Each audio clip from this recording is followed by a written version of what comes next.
Un bilan psychomoteur, c'est faire le point sur les capacités psychomotrices de la personne à un instant T et dégager avec elle des pistes de travail.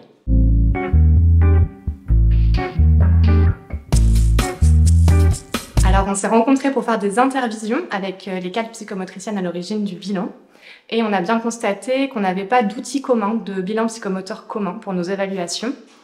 Et en parallèle, on a pris connaissance d'une enquête qui date de 2019, qui a été rédigée par Aude Paquet, qui met en lumière que dans les champs du polyhandicap, de la déficience sensorielle, de la déficience intellectuelle notamment, il manquait d'outils standardisés pour les évaluations psychomotrices.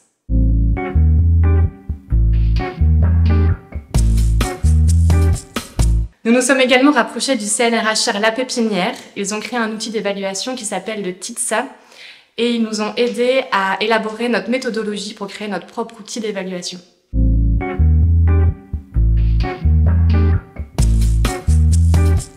Nous avons envoyé notre trame de bilan à 30 psychomotriciens travaillant dans le handicap et le polyhandicap qui ont pu relire notre trame, nous envoyer leurs commentaires et suite à ça, nous avons envoyé notre travail à 8 experts, des médecins NPR, des psychomotriciens qui ont pu du coup aussi relire notre travail et nous avons enrichi notre trame suite à tous ces retours.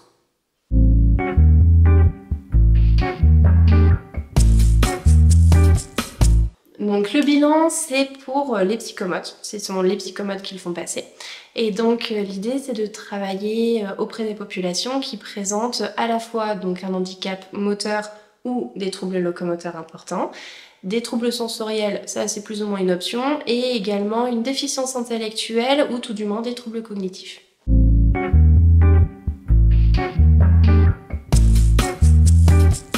Ce bilan psychomoteur est un bilan très complet qui comprend à la fois la notion de plaisir, la sensorialité, l'autodétermination. Il a une synthèse illustrée et en plus, il est gratuit.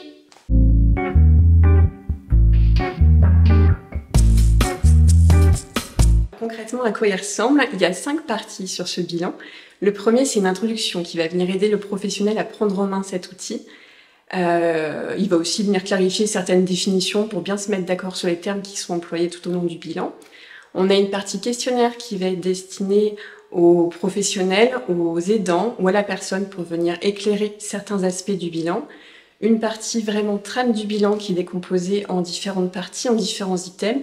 Chaque partie peut être passée indépendamment, c'est au choix du professionnel et de la personne. Une partie rédactionnelle, un compte-rendu vierge qui vient aider le professionnel dans sa rédaction. Et enfin une synthèse illustrée, donc un tableau Excel pour venir rentrer toutes les données et pour venir extraire un diagramme circulaire avec les résultats.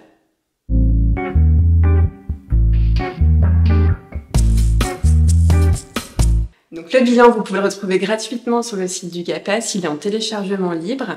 Il y a tout un aspect formation pour les personnes qui le souhaitent via Campus Formation à partir de 2025 et à la demande dans les instituts de psychomotricité.